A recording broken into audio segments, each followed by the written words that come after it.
Let's talk villains. Today, Lucius Malfoy.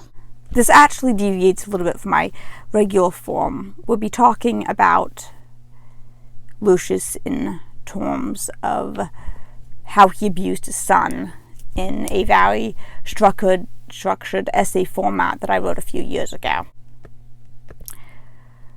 Recently, I've seen more and more people who hold the opinion that Draco was not abused by his father. I find this disturbing, not because I care much what people think about the Harry Potter series, but because I think people should be able to recognize clear-cut signs of abuse when it is neatly laid out in front of them. Lucius rules by fear. Before we decide anything else, we need to decide what sort of man Lucius is. So my first point is simple and undeniable. When, in the end of the second book, Lucius and Dumbledore are talking about the Board of Governors firing Dumbledore, and Dumbledore says this about the other governors' actions. Several of them seem to think that you had threatened to cross their families if they didn't agree to suspend me in the first place. Page 335, Chamber of Secrets, the American edition. Now, I understand a lot of people will think, but this wasn't anyone he cared about. This wasn't his family. I know, but let's take a closer look at the conversation in Borgin and Borks. Upon entering the shop, Lucius tells Draco to touch nothing. Page 50. Without even looking at him. Draco was indeed reaching for something, but instinctively stops. He knows his father isn't looking at him, and yet he stops anyway. Again, when they are leaving Borgin and Borks, all Lucius says is, "Done, come Draco," page 53. He says this from the counter without even looking at his son, and then exits the shop.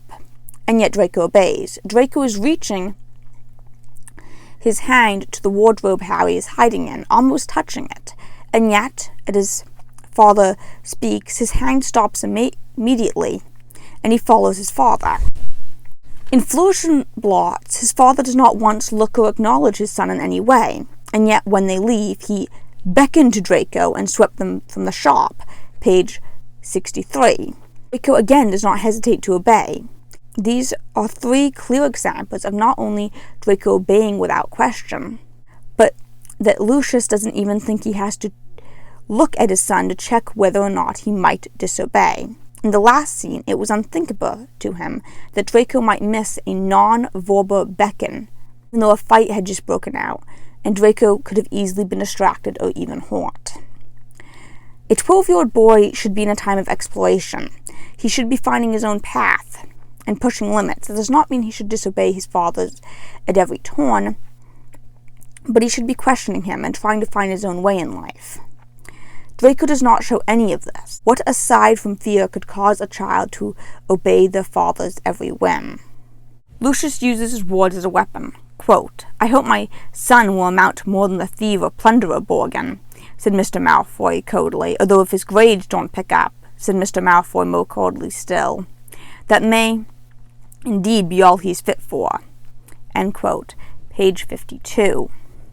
Now, let's look at how Lucius says this, coldly and more coldly still, not kindly, not jokingly, not in any way that could be construed as anything other than what it is, cold, hurtful, and demeaning.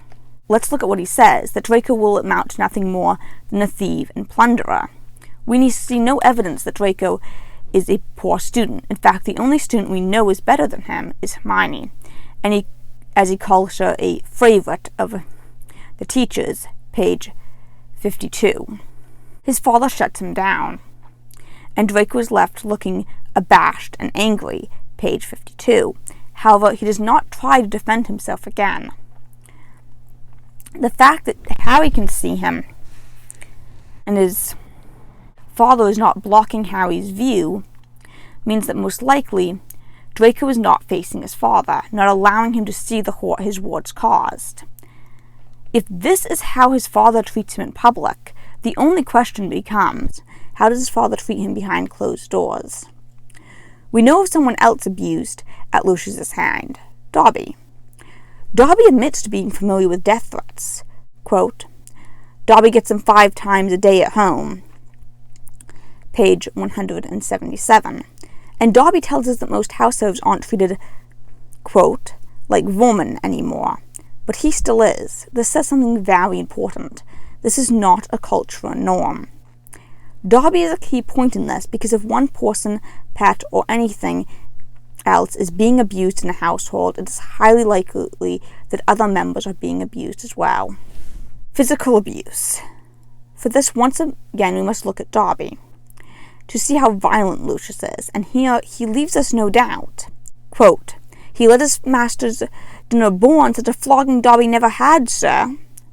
End quote, page 156. This is a man who whips his slaves for letting his food born, and from the sound of it, for all serious offenses. This is a man that kicks Darby out the door hard enough that Harry could hear his squeals in pain, page 337. Because he is mad, not at Darby, but he takes it out on him anyway. This is a man who's not afraid to treat humans the same way he treats house elves, as he lunged at Harry after Harry freed Darby. This is a man who shows an inability to control his emotion, takes his anger out on anyone around him, who is so incapable of controlling his emotions that in a school full of people, he attacks the same person he told his son not to speak ill of and die when they were alone in Nocturne Alley. Abuse is not always a sign of a lack of love, but often a lack of control. Lucius is a cruel, violent man who has no self-control and takes his anger out on those around him.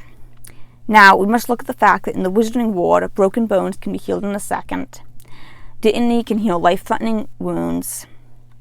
In fact, as long as there is no dark magic involved or missing body parts, we see no reason that a person couldn't be an inch from death one minute and ready for company the next.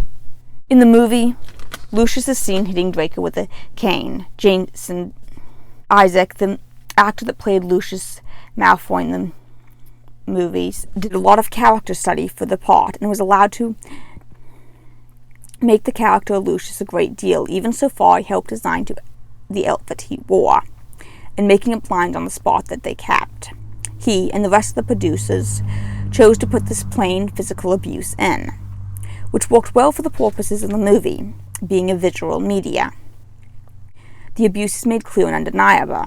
However, it removes the actual need to be able to recognize the signs of abuse. I'll leave links in the description below of websites for information about domestic abuse and child abuse. Farewell for now, my minions.